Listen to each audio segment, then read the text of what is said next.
All right, this is the Committee on the Budget. This is Wednesday, June 13, 2018. We're at 6 p.m. Councilor Capone. Here.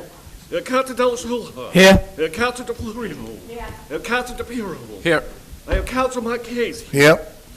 Councilor McLaughlin. Councilor Napolitano. Here. Councilor Simonelli. Here. 8 members present. We do have a quorum. Please salute the flag, please.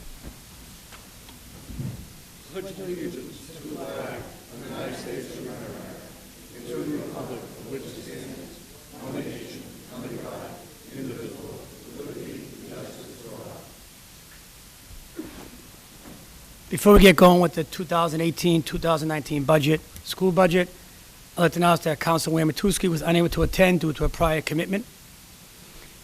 And before we start the meeting, just like to mention to all the people in the audience, keep your applaud to the end of the meeting, and to all my colleagues, ask your questions in order, and if I point at you, you have the floor only. Thank you.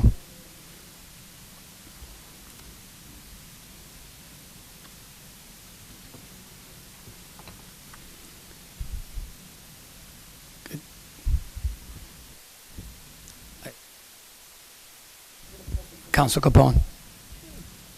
Thank you, Mr. Chairman. It appears that there's a presentation here, so I make a motion that we accept it and have the presentation to the committee.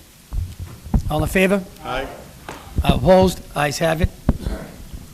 The school department. Mr. Chairman, we'd like to ask Mr. Ealer, the chairman of, is that on? Mr. Chairman, we'd just like to ask the chairman of Finance, School Committee, Finance Committee, Mr. Ealer, to make a presentation. Absolutely. Thank you, ladies and gentlemen.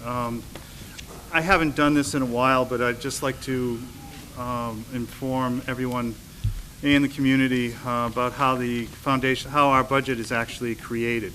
And all this information is coming from the Department of Elementary and Secondary Education.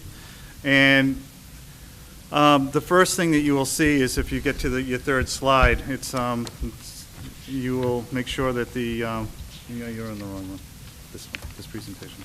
The third slide, if you look at the matrix is 14 categories in 11 different areas, and that's what the Commonwealth uses for determining what the budget is for the coming school year.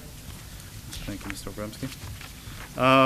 And it's by the number of pupils that the school department will send into Massachusetts Department of Elementary and Secondary Education on the October 1st report. This is for every single district across the Commonwealth, and the Commonwealth determines the number. They will add up the number of pupils, and they will determine exactly how foundation budgets are created. And if you go to the next page, the foundation budget this year for the entire Commonwealth was increased by 2.64%. This is due to the increase of the inflation index from the third quarter of 2017 versus the third quarter of 2016.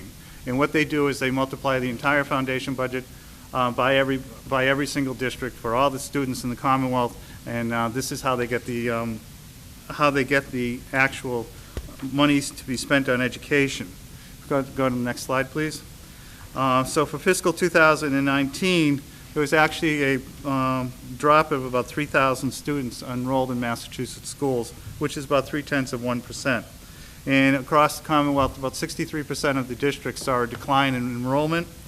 We actually have an increase in enrollment of 92 students from fiscal 2018 to fiscal 2019. And total of the statewide budget for education increased from $10.379 billion to $10.683 billion, which was a 2.94% increase. So how do we get funding for foundation budget? It's made up of two separate entities. One is the local contribution, and the other one is Chapter 78. And local contribution is determined is how much each municipality can contribute towards education based upon their aggregate property values and the income of the residents within a municipality. And the Commonwealth, when they're figuring out the budget for this area, they want to have approximately 60% of the budget of education should be funded by the communities itself from local effort, and then the other 40% across the Commonwealth is based off Chapter 70. And what they do is they determine two factors, that they use the aggregate property values and aggregate personal income to make up the municipalities' contribution, and it's recalculated every single year. So based on, since they want to make it equal, this year's property percentage is multiplied by 0.3642%, and we're still using the 2016 aggregate property values, and next year's budget will be using the 2018 property values, and then also this year they multiply the income percentage by 1.4174%, and they're using the 2015 income levels of people who live in the city of Everett. And if you go to the next slide, this is how the actual formula that they use for determining a city's contribution. If you look over on the left side where it says effort goal, you can see that the city combined effort between income and the EQVs, the property values, should be around $29.5 million. And then what the state will do is, or DESE will do, excuse me, they'll take your required local contribution from this school year and multiply it by your municipal revenue growth factor. And municipal revenue growth from the Department of Revenue was 4.95% for the city of Everett, and you get $28.8 million. And that's what the city's contribution, based is. And then depending whether one is above or the other, with the formula that goes further down, the city of Everett's contribution this year should be $28.814 million. So we have that. We have to do the balance. The balance is, since we need to know what foundation budget is, which is the minimum amount of money that we must spend on education within the city of Everett. You have to make it up with Chapter 70 aid, and the Chapter 70 aid is $66,400,000. I apologize, I missed a zero in there. $961 for a total of $95,255,826, and that's the minimum we must spend on education. And net school spending requirements is the minimum that's required.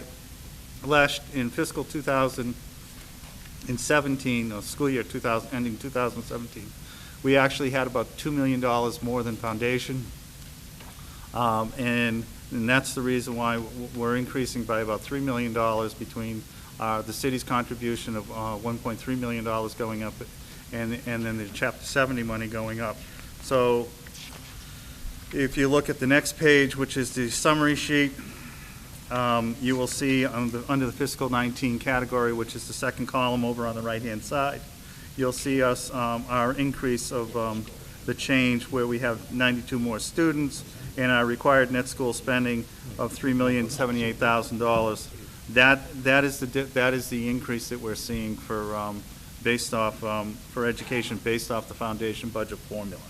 And if you look on the graph down below, you can see that our foundation budget has been gradually inching up over the last 5 or 6 years. The city's contribution has remained relatively flat over those 5 years, and we've received the increases from Chapter 70 to help offset those needs. Because our enrollment over the last 7 or 8 years has gone up over 30%, which is about, I believe it's like 1,300 students since 2011. So we're up in our numbers that were actually in the foundation budget. We're over 7,700 students. And the last one for determining municipal contribution is just the sources for determining contribution and just how we've gone up. And if you look at the property values over the last 4 years, going up from 2012 to 2016, you can see that there were about 3.65 million in 2012 property values to a little of almost 4.6 billion, excuse me, for this year, for the 2016. At one time, I believe it was the 2008 property values. The property values in the city of Everett were about $5 billion. Then we hit the recession in 2009. It went down to $3.5 billion, and that's when we saw dramatic drops, and that's when we started getting actually more money from the state, and the city's contribution as a percentage was dropping down into the 20s. Now it's right around 30%. And again, we're for 2019 school year, we're using the 2015 budget.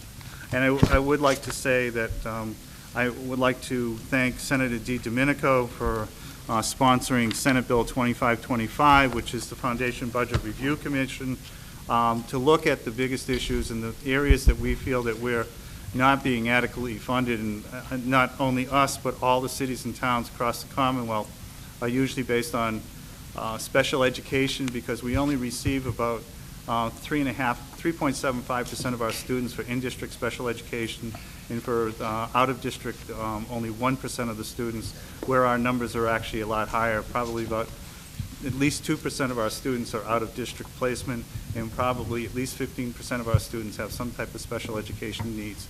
The other area is in health insurance, and I'm sure Mr. Obremski will talk to you about that shortly, where health insurance and what we provide and what we receive for funding versus what we actually have to pay out. We're only getting funded for about 50% of that. And then the other one is the, as you've heard about the students who are low-income students and economically disadvantaged.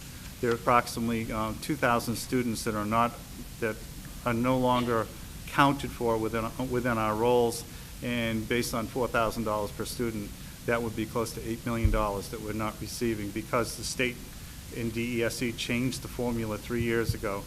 If Senate Bill 2525 gets passed in the House and gets up to the governor's desk, we hope that this will help us out for probably not for fiscal 2019, but most likely for fiscal 2020 or 21. So it'll level the playing field again for us, to making sure that we have all the adequate funding to provide all the services that we need for every single student within the city of Everett, and also for all those students across the Commonwealth.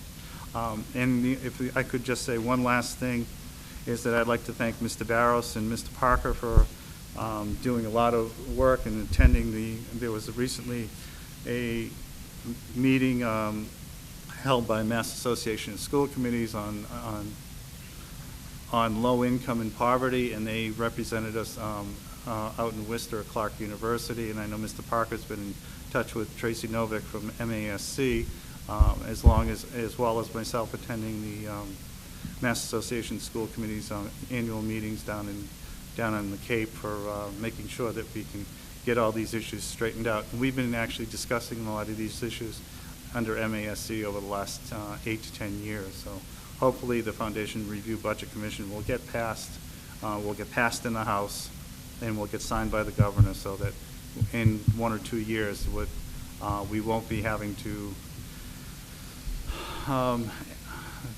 be really strict with our budget and making sure that and hopefully we won't have to ask for any further appropriations. But at that point in time, I would like to turn this over to Mr. Obremski, and he'll talk to you about the actual operating budget. Thank you, Mr. Ayler. I'd like to begin by talking about the school operating budget. If you go to the second slide. The school operating budget for fiscal year 19, or the proposed operating budget, is $76,680,955. And without the help of the mayor and the auditor proposing an additional $6.5 million, that number does include that additional $6.5 million, the budget would only be up $95,665 from what it was set at in fiscal year 18. And we also have special ed transportation budget of $4.7 million for total school budget proposed at this time of $81,380,955. Next slide, please. As you can see, and Mr. Ayler just went over some of this, the net minimum contribution is the least amount the city has to give us on the city side of the budget. And for fiscal year 19, it's $28,814,865. That's 30% of what the budget actually is. State aid or Chapter 70 money is $66,440,961. So our required net school spending next year is a total of $95,255,826. We also have chargebacks. We pay a number of expenses at City Hall that I'll get into in a minute exactly what they are, but that total comes to $25,074,871. That's a little bit of an increase, over $1 million from last year. So that's up $1 million. For school department operating budget of $70,180,955. Then the mayor and the auditor got together with us, and the mayor told us right now he thinks he can afford an additional $6.5 million, and he's offering to give us an additional $6.5 million above that $70 million for a total proposed budget of $76,680,955.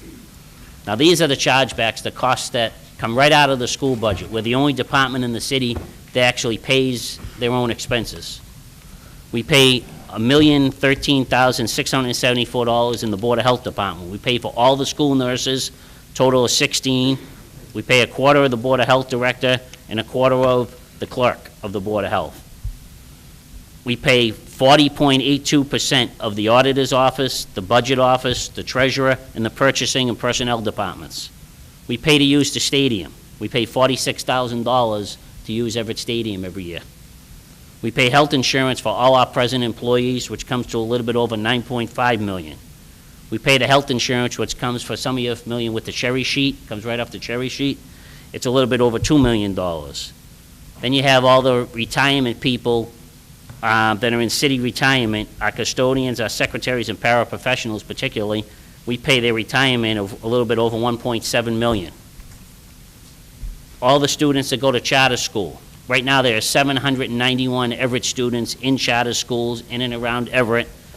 And with the reimbursement, because we do get some reimbursement, the total charge is a little bit over $8.6 million. We pay a percentage of the workman's compensation trust and claims. That comes to $210,000, $223,000. Pay the life insurance for all of our employees, a little bit over $35,000. We pay the Medicare for all our employees, $632,047. All of our unemployment costs for the employees that get laid off and don't get recalled, we pay all the unemployment costs, a little bit over $220,000 for this year. Pay the insurance in all the school buildings in the central office, $279,000. We pay for the two school police officers that are housed at the high school, but service all the schools in the city. We pay a little bit over $95,000 for a total of $25,074,871. So that comes right out of our school budget, right off the top, and that's money that can't be allocated for students. That comes from when Ed Reform was created in 1993. Comes from an agreement between the mayor's office back then and the superintendent back then. And every community in Massachusetts has an agreement similar to that. The next slide has the per pupil expenditures of what most of us would call the old Greater Boston League teams that we used to play with. As you can see, Everett is near the bottom in per pupil expenditure at $14,450. The state average, down the bottom in red, is $15,956. And we have the most students out of all these communities. We have almost, counting the charter school students, we have almost 8,000 students. We have the most. And if we got what Cambridge got per pupil, we'd have another $116.5 million. If we got just a state average per pupil, we'd have another $11.9 million. If we got what Somerville got per pupil, if we spent that, we'd have $39.5 million. That's just a couple of examples to show you. The next slide, please. This is the required net school spending. And as you can see in the red at the bottom, the average city or town in Massachusetts spends at 120% above net school spending. As you can see from the blue there, Everett spends at 102.3, and this is from fiscal year 16. You can get these from the Department of Elementary and Secondary Education website, as you can the previous page that I just talked about. So we're one of the lowest in the surrounding communities at 102.3. As you see, Peabody is at 112.3% of actual net school spending. Medford's 122.5. Cambridge is way over at 226.1%. Yeah, and we got Somerville there at 120.7%. We're 42 from the bottom of 322 communities in actual above net school spending. That's 13% from the bottom, not the top, from the bottom. Next slide, please. All the information on the next four slides comes from the Massachusetts Association of School Committees Association. It was put together for us by Tracy O'Connell Novick, the field director. As you can see, if you look on the slide on the left, in the blue, right above the blue, the foundation budget for health insurance is actually half of what it should be. So what the state is giving us in Chapter 78, combined with what the city has given us, is about $7.1 million. As you can see from the second column, we're spending about $14.1 million. So foundation budget is not keeping pace with what health insurance costs are. The next slide, please. In regards to supplies for schools, the schools in Everett, foundation budget's about $3.5 million. We're spending only about $2.9 million, which is about $600,000 under what we should be spending on supplies. When I mean supplies, paper, pencils, crayons, things like that when I'm talking about supplies. Next slide, please. Among the underfunded categories, operations and maintenance, the maintenance of our schools, which would include gas and electricity. Foundation budget says we should be spending almost $9 million, $8.9 million. We're spending about $6.2 million. And look at our schools, how beautiful they are, what a great job we're doing. But that's underfunded by about $2.7 million. And the last slide, as you can see from this slide, most of the money goes into teachers. Foundation budget says we should be spending about $38.1 million. We're actually spending $38.5 million. I'm happy to say with the help of the school committee, the superintendent, most of our money goes into teachers. That's why that's the highest percentage. And that's where it should be. Teachers are the most important people in our school system. The next slide, please. I went back to fiscal year 16 to compare fiscal year 16 school operating budget to fiscal year 19. As you can see in fiscal year 19, our proposed budget before the $6.5 million from the mayor would have been $70,180,955. In fiscal year 16, it was actually higher than that 3 fiscal years ago. It was $70,201,385. So next year's proposed budget, if the mayor and the auditor hadn't got together and worked with us to help appropriate an additional $6.5 million, it actually would have been $20,430 less than 3 years ago in fiscal year 16.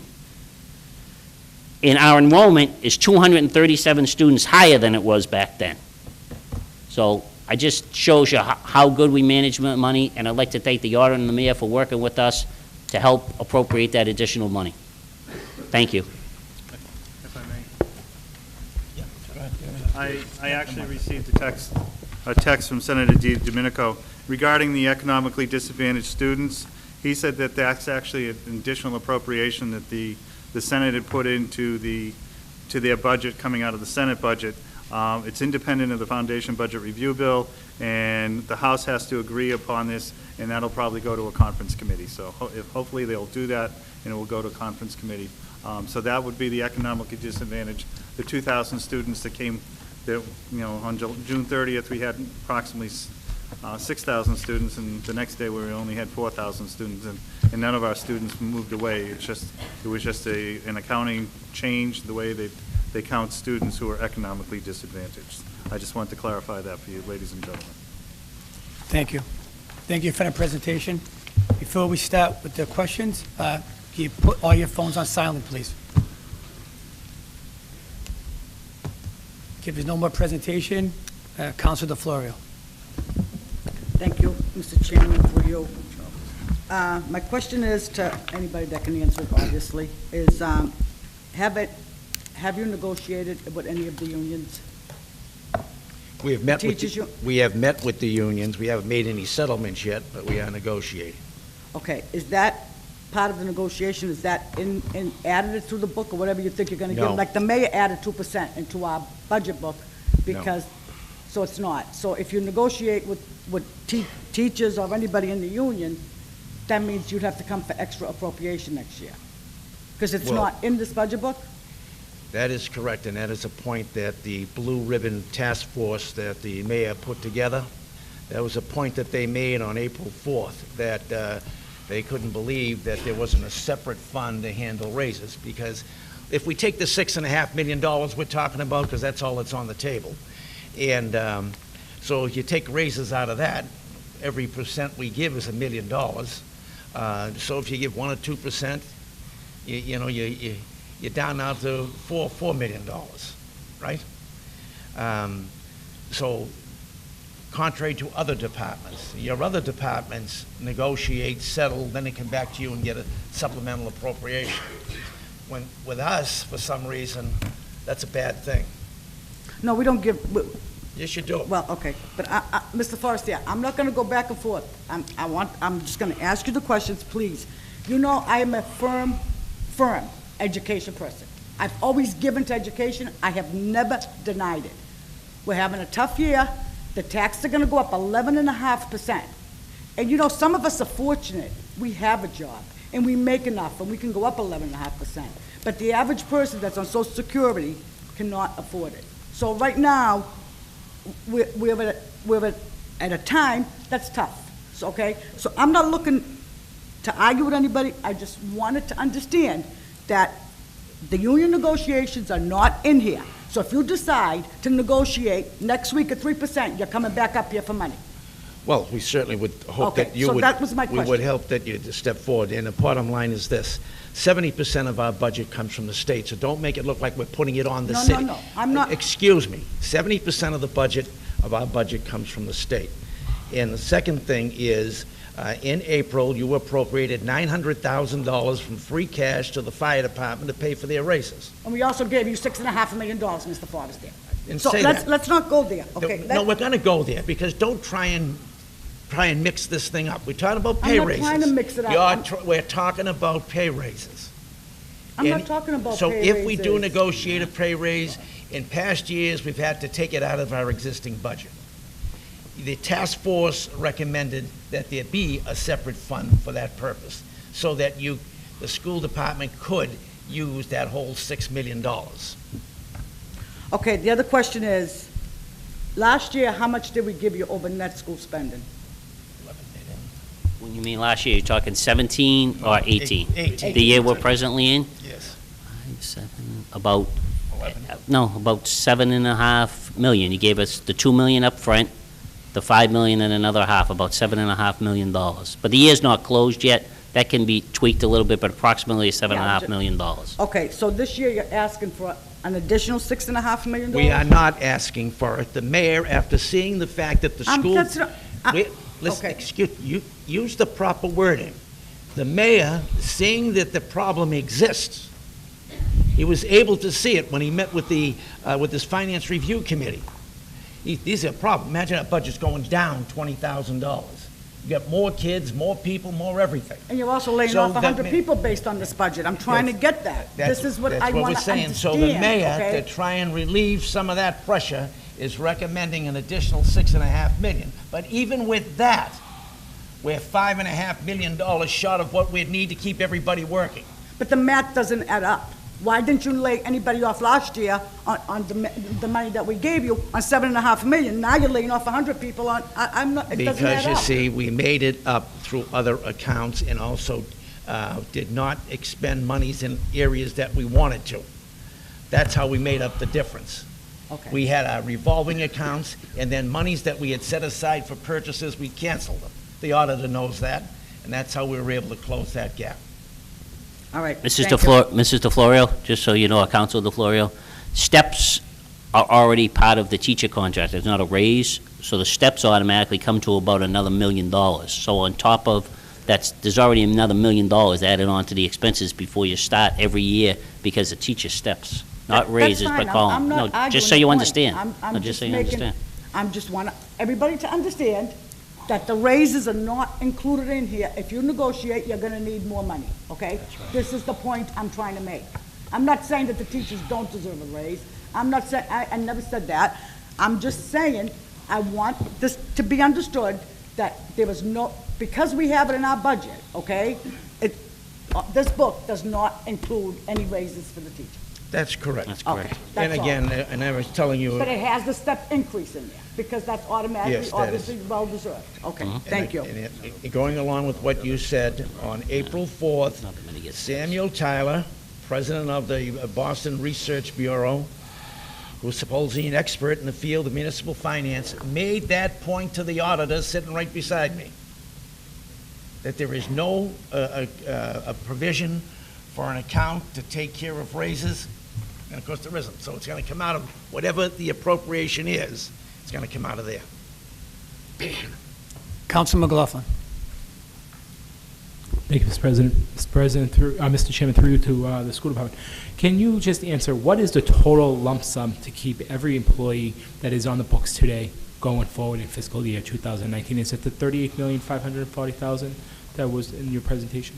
No, we would need an additional $5.5 million, not including raises, whatever the raise comes to. We need an additional $5.5 million on what's proposed tonight to keep everybody working, but that figure does not include raises. No, but what is the dollar amount, Mr. Ripsky, to keep the employees? Is it 50 million, 70 million? What is the total The number? mayor's $6.5 million that he's giving us, or proposing to give, and another $5.5 makes it, $12 million Is the increase, would be But- the total increase. total increase, but dollar amount, do we have a dollar amount of what it comes out to being? Are you asking what the total dollar amount of just teachers is? Yeah, salaries. Right now, teachers for next year is $43.8 million for 43.8 teachers. And out of the 98 individuals that are not in the budget right now, teachers come to another 4.4 million of that. But there are custodians, paraprofessionals, clerks, house workers also in that category that you're not talking about right now. You're just talking about teachers.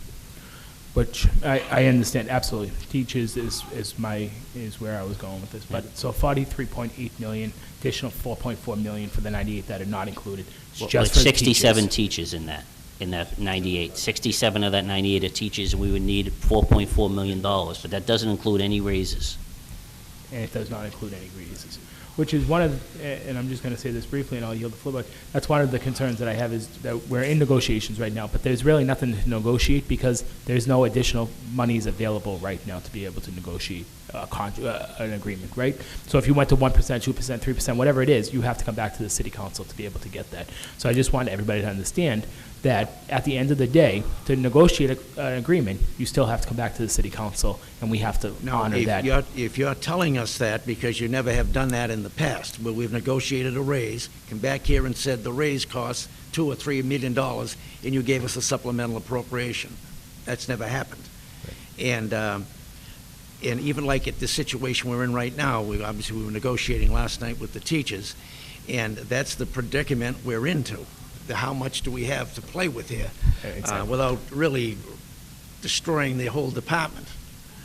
So again, we have never done what you said, negotiate a raise, come back here and get a supplemental appropriation. You've never done that, We've correct? never done that. So, but this could be the first year that course of action needs to That take could- place.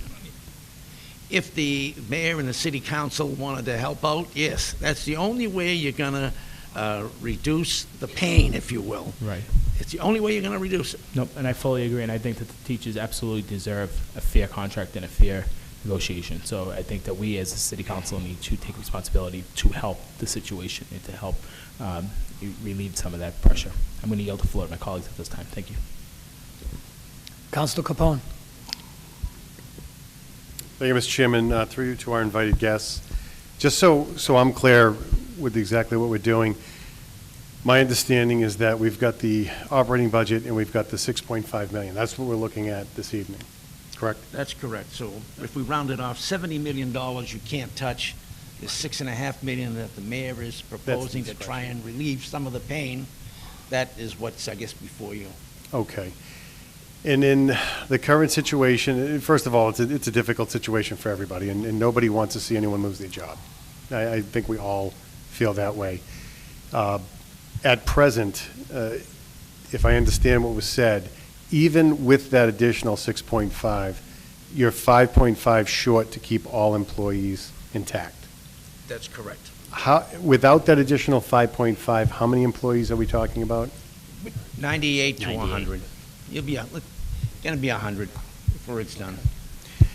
And Senate Bill 2525, which we all support, obviously it's too late for fiscal year 19. I don't think there's going to be any benefit, maybe minimal, if anything, The during the problem time there frame. is that it's been sent to the House. The leadership is not bringing it forward. Representative Vega from Holyoke, because they're in the same situation we are, along with several other communities, has started a petition in the House to try and get that out. I don't know if they're going to be successful or not when you only have 13 or 15 reps fighting for that, like, especially like Joe McGonigal, our representative, along with the senator, are fighting for it, but Yeah. it's an uphill fight. It's like trying to get out of the MWRA. Yeah, You only have a small section of the state fighting for it. The rest of them saying, I don't think so. Yeah. So unfortunately, that makes it difficult. So with regards to salary negotiations and things of that nature, do you have a general ballpark of what additional amount that might be, like a range? I know it's hard to put your finger on exact, but, Well, with negotiations with us, we obviously dwarfed all the other departments together in this city. And so in our case, it's a matter of what, if we give, what can we get back? And then, of course, from the unions, it's a question of how much do they want, and then in terms of then their rank and file suffering, and that's really what you're up against. right. So we're in the early stages of the negotiations. Okay. I mean, it's been backed off because of the fact we didn't know where the monies were. right. But everybody is cooperatively working, trying to resolve this thing. Okay. Best guess, 2 million, is that low? Is that about right, 3? 2 million would be a 2% raise, which I think is Okay. what you people have given here at City Hall. Right, it is. Okay. And as far as fiscal year 20, if Senate Bill 2525 goes forward and they recalculate the formula, so we actually are getting a fair share of those funds that we should, given our enrollment, where does, again, no crystal ball, but where does that put us the next year with regards to operation, employment, It'll be a et cetera? $6 million increase. If they were to do what they're saying, we'd pick up an additional $6 million. Okay. And depending on what the growth is in this community and that kind of funding, this still would be a shortfall that would need to be supplemented, right? No, because the state side is one thing. Right. Your side is going to be determined, as Mr. Ealer said, by what happens to the property values and the Okay. people's income. So arguably, that will go up anyway. Yes. And if the 6.5, which is being presented as additional from the administration, that would wash with the formula for the state, you probably will be in a better position. It might be a little bit tight, but you'll be in a better position than you are this year. Oh, That's yeah, for sure. yeah. I mean, it should get better. Okay. Well, in fact, I mean, the state legislature's Budget Review Committee, they came out with their findings, and the Chapter 78 is being underfunded by $1 billion across the state. Underfunded, that's their finding. And so the fact of the matter is, that's why you see Senate Bill 2525, trying to get money into the communities. They've never kept, just with the presentation that Mr. Obrimsky made.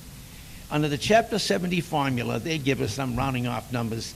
The state gives us $7.5 million for health care, health insurance for our employees. Our employees' health insurance costs 14, over 50%. 14 million.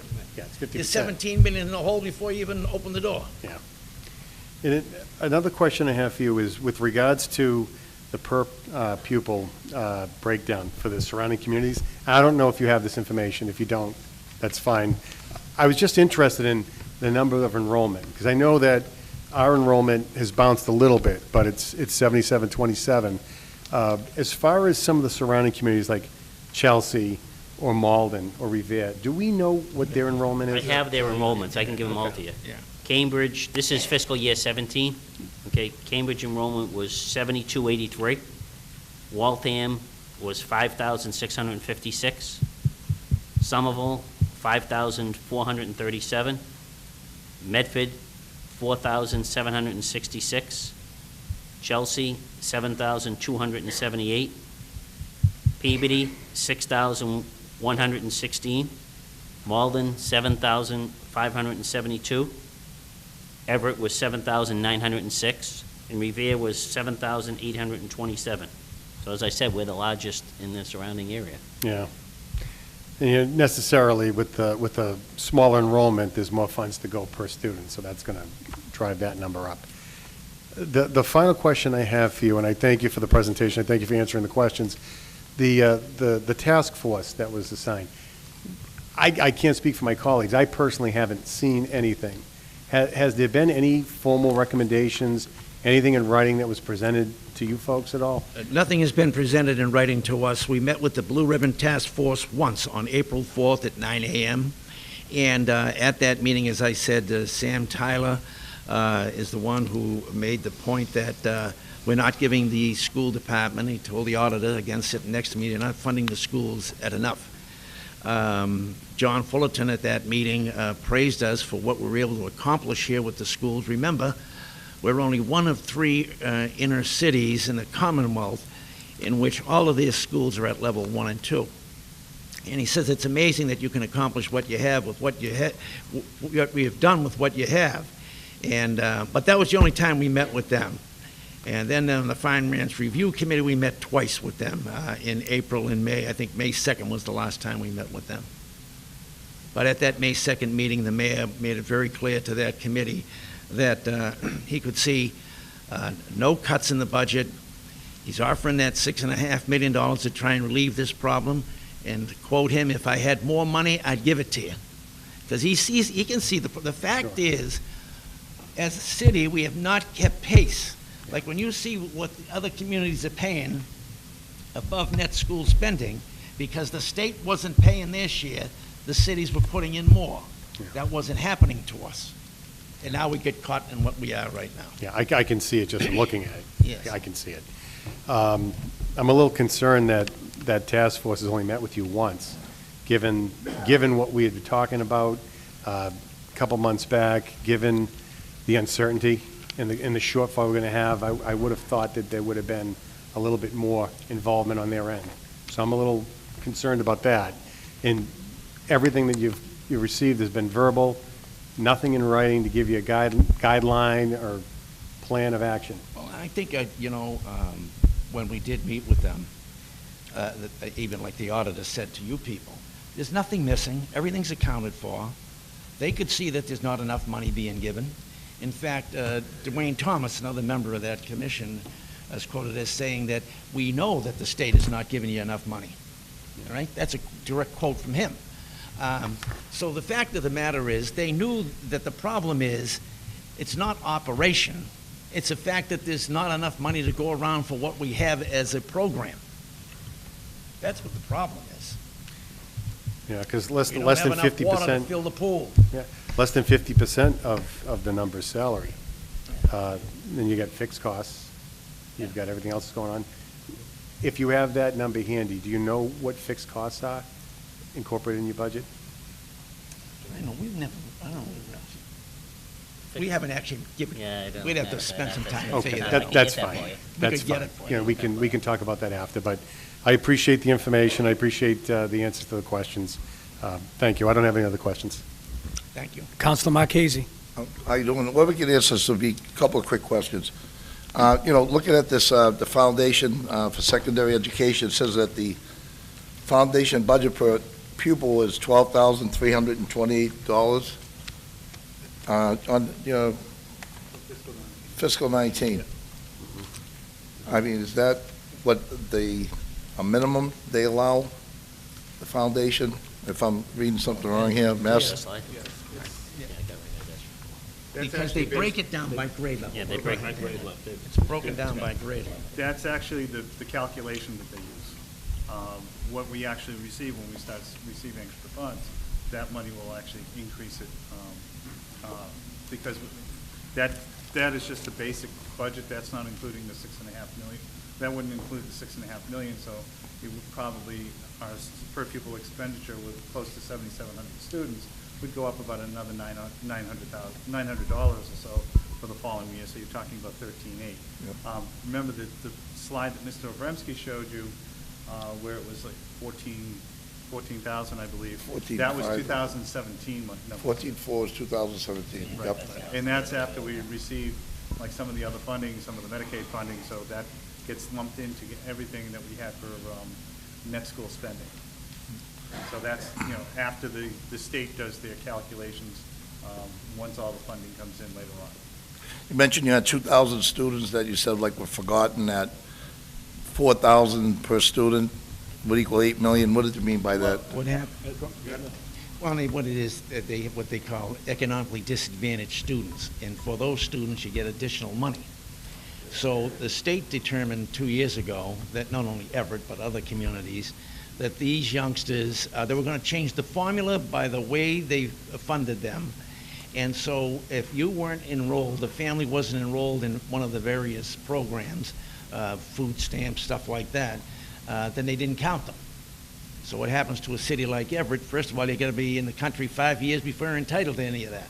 Second of all, many of our parents are not aware of those kind of programs. And so now they're telling us, so they didn't give us the funding for those 2,000 kids. Yep. They're still here. We lost $5-6 million. And Councilor Marchese, that goes back to why there's such a drastic difference without the $6.5 million from fiscal year 16 to fiscal year 19, because since then is where we lost all that money for those children. On television a couple weeks ago, I saw something about school choice.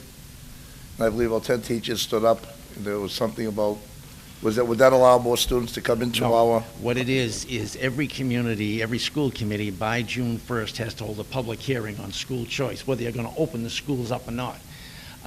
The people who came before the school committee did not want us to open the schools up, and the school committee voted that we are not a school of choice. Okay. We haven't got the room for them anyway. Even reading here, we were talking about the populations of these different cities. Do you think, it seems like certain cities have a lot in common, do most of these cities offer an extensive preschool program like we do in Everett? And how many students are presently enrolled in that preschool? And does that attribute to why such a city with a small population has such a large student population? And we have almost 8,000 children. I know we have 8,000 go to charter school, but does that attribute, First of all, we are probably... we attracting people there with big families into the city, which is blowing up our population? Well, I And think should we keep it? here's the bottom line, is that other communities now by law have to have some form of preschool because at 3 years old, if a student is in need of services, your city needs to provide it, or the schools have to provide it. Now, in our case, with our demographics, by us getting as many 3- and 4-year-olds into school as we can, it gives them a head start. You know, one of the greatest things that you can see in this community and visit our schools is to see those preschool teachers with those 3- and 4-year-olds of every color, speaking 50, 60 different languages, holding hands, getting along, and that's how they grow them at 3 and 4 years old. So when they get into the kindergarten and first grade, they're up and running. Our preschool is not daycare. You know, we have a curriculum. We grow those students. We obviously, in the results show. Again, to look at our demographics, the fact that our per capita income is probably the lowest in the greater Boston area, to see what our young people are doing, preschool is a big part of it. That's why I started it almost 20 years ago, before anyone knew what it was. Because if we didn't do it, we were going under. And the one thing, Mr. Marchese, you can be proud of is that you can walk around Everett and not worried about being bothered. Because you see, 15, 16, 17, 18, 19-year-old kids, if they don't like you, they let you know it. And if they're not happy, they let you know it. And if they're hungry, they're taking your wallet. And you know, we don't see that. It's because our kids feel like they're going somewhere. They're accomplishing something. Well, my issue was about the preschool. We were talking about finance and tighten belts. I don't know what it adds to it, but I know what it could be in the future. It could be a $100 million school we have to build to accommodate all these children that are being attracted here because of the large... No one is moving to Everett for preschool. Yep. For you to bring your child to preschool for 2 or 3 hours a day, it's more trouble. It's more trouble. Think about it. I got to get up, get you there, and I go to get you. And as you know, around our schools, traffic is something else. So that is not drawing anybody here. You've got right now under construction or planned in the city 836 new apartments being built. And that's why I'm asking this question now. And now another thing, that from your side. Well, when I'm you on a take- different side than you. I have to worry about the living in a city where our per income is on the lowest around, and we offer the most benefits, and I have to stand up for the people that do have to pay the 10% tax See, but increase here, this when you year. talk about people coming though, if you didn't allow a single-family house to be turned into a three-family, there's a couple of families we wouldn't have to contend with, I right? understand that. If we don't take a three-family and turn it into a six-family, there's another three families we don't have to deal with. But that's not happening. And right now, again, and you can correct me, we're about over 800 apartments being built right now, either being built or planned. That's going to bring, and from the estimate, from the study that the mayor's office did, we've got probably another 200 or 300 youngsters will come from that growth there alone. Got nothing to do with preschool. Preschool is to keep the city and the schools strong. When we get funded for preschool, do we get the average from the state, like per student? Like if you would, the state gives you so much money, does it count as a full student? If you have 1,000 preschool kids, do we get the 12, 13,000 per student? It's on Mr. Ehla's slide. On the second slide, On the second, 1.9 million in foundation budget. we got $1.9 million for preschool. Okay.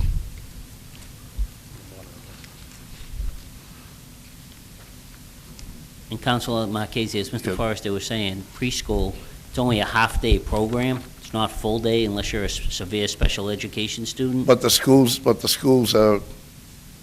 have employees, have everything on there, which opens the school up anyhow.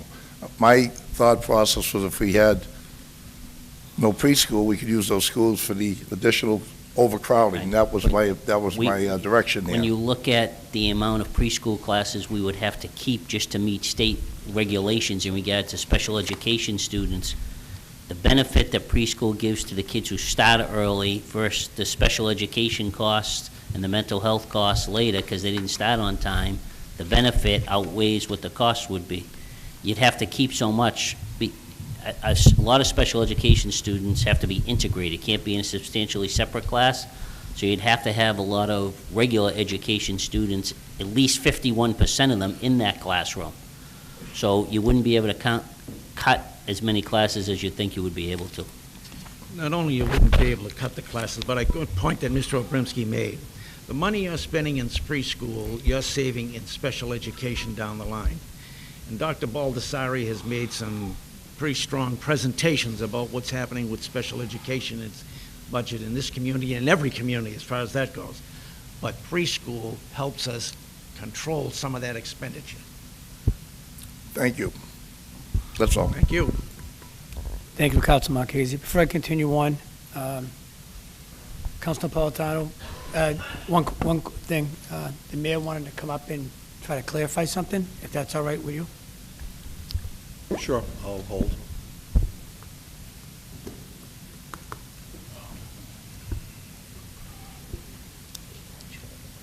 Thank you, Mr. Chairman. I just want to I know the superintendent gets very passionate about housing, but most of the developments that we've developed, that we're building now, we don't have 800 units being built. There are some proposals before the city that have not been approved.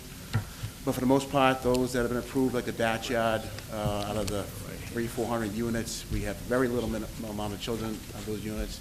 And actually, we've proven that when we allow people to reduce, when we convert 2s to 6s or 3s to 4s, that when we build smaller units, we see less people living in the properties.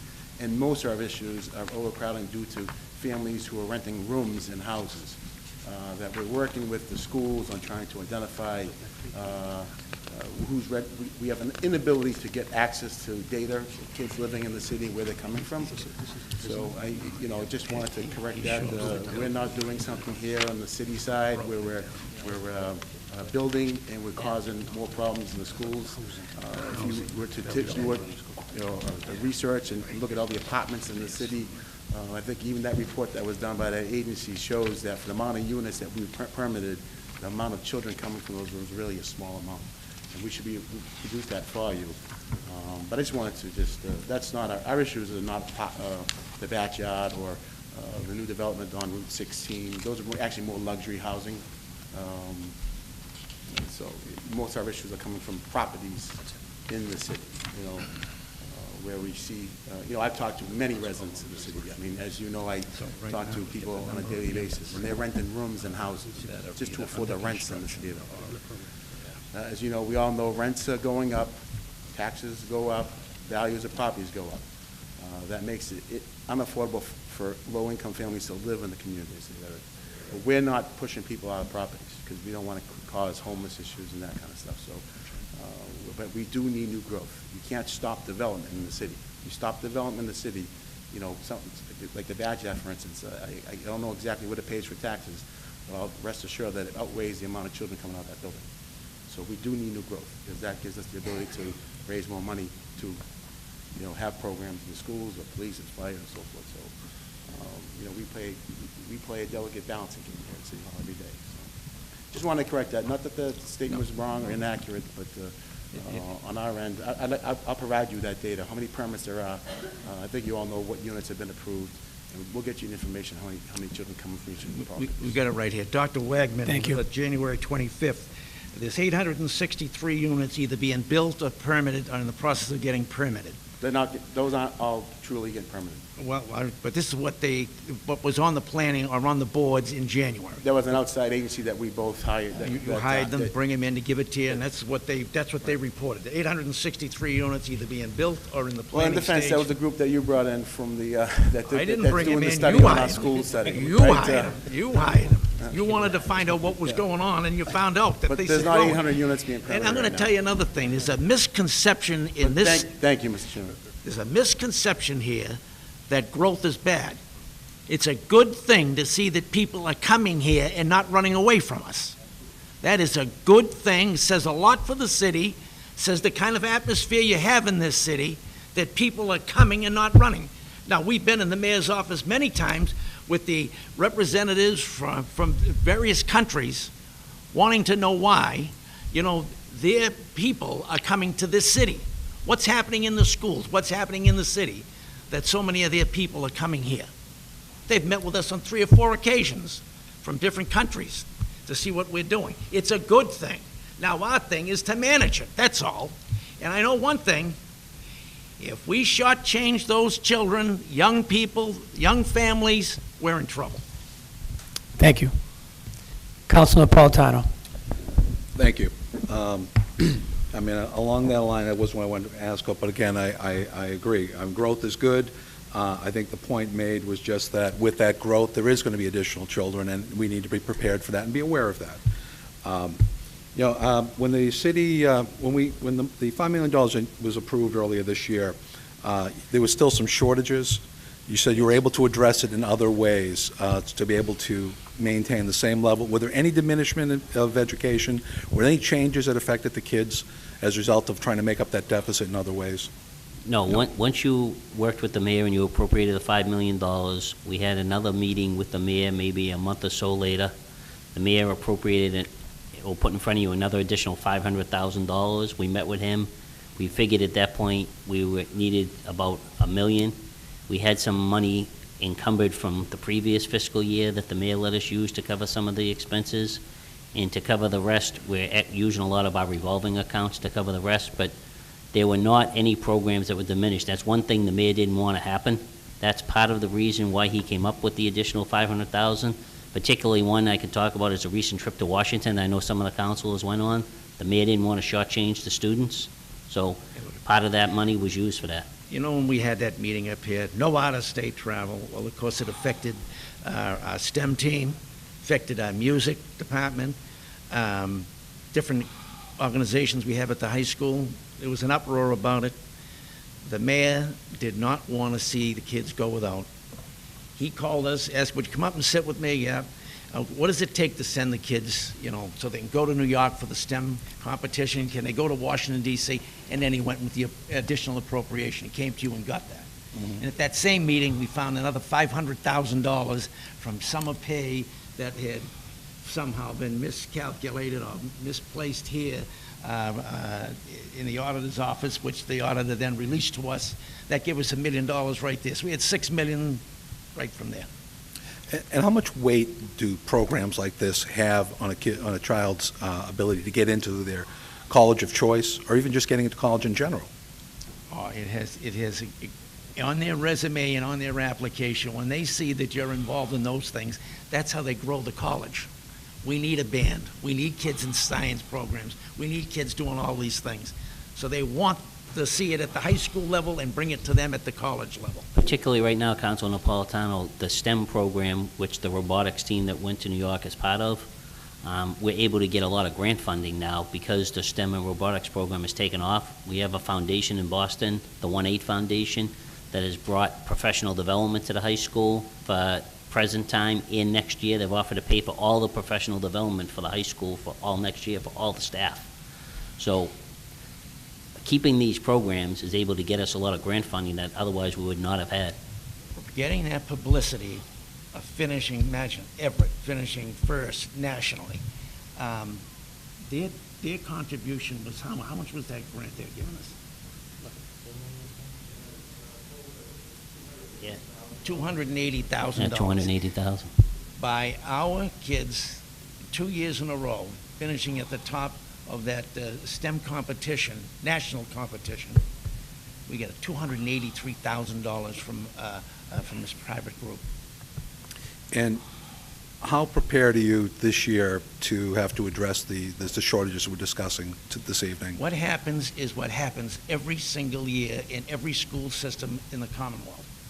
That when we work through the summer, first of all, you have to understand, we employ a lot of people, as you know. And in our business, we hire everybody thinking, we look at their resume, we interview them, hey, they can do the job. They come in and they can't do the job. Principal does not want to rehire them for whatever reason. We have those people that, hey, give them another chance, bring them on for a second year, see what they can do, because our business is we got to get results. We're result orientated. So it's not strange for any school system to see people go and people come. It's what happens. Also with teachers, they're much more mobile than they were years ago. They'll go wherever. They're not afraid to move.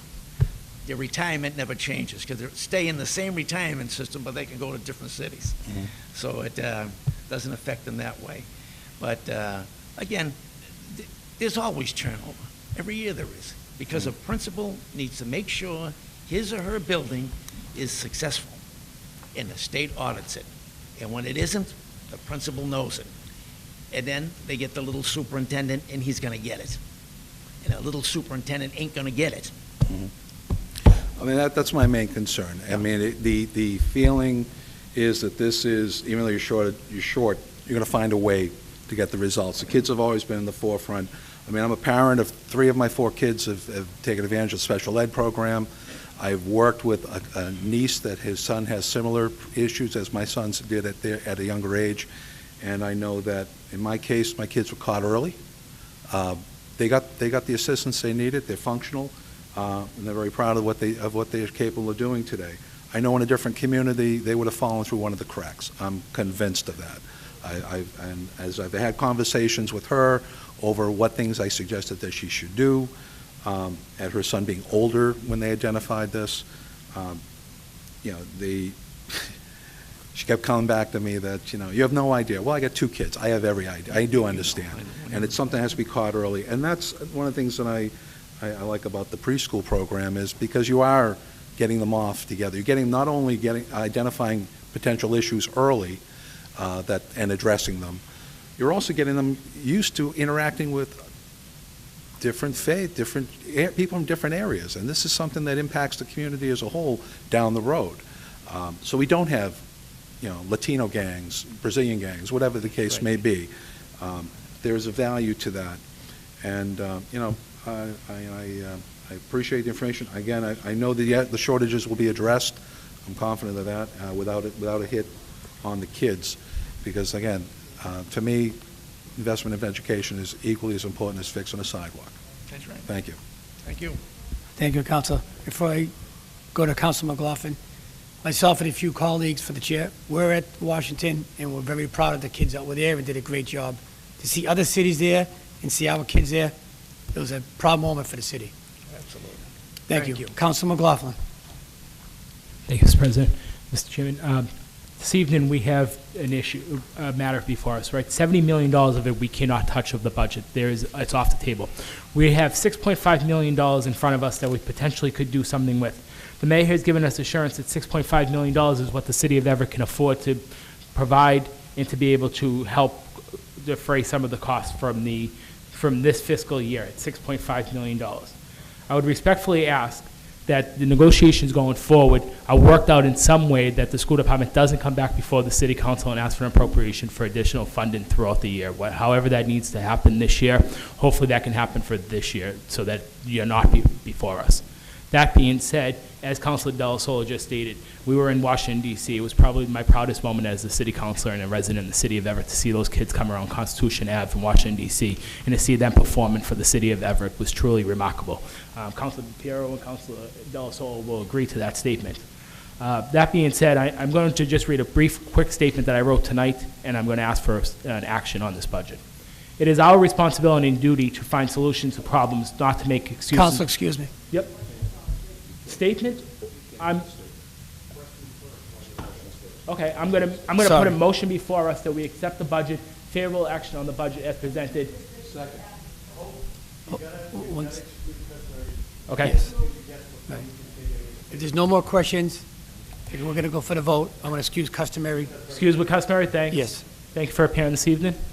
Thank you, gentlemen.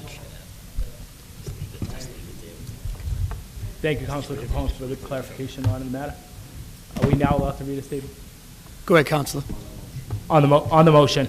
It is our responsibility and duty to find solutions to problems, not make excuses or to find ways to not address them. We all as a body and a city council support our school system and want what's best for the children in our city. Not one of us want to see one child impacted, nor do we want to see one employee laid off. Unfortunately, times have come that tightening the belt is something we're going to have to do. That being said, this evening, I ask for favorable action on the budget that is presented before us to accept the budget as a whole. Thank you. Second motion. to Before we accept do the that, budget I'd presented. like to have all the councilors in their chairs, please, for the vote.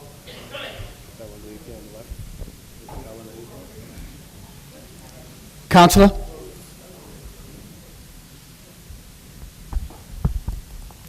Thank you. Taking a vote.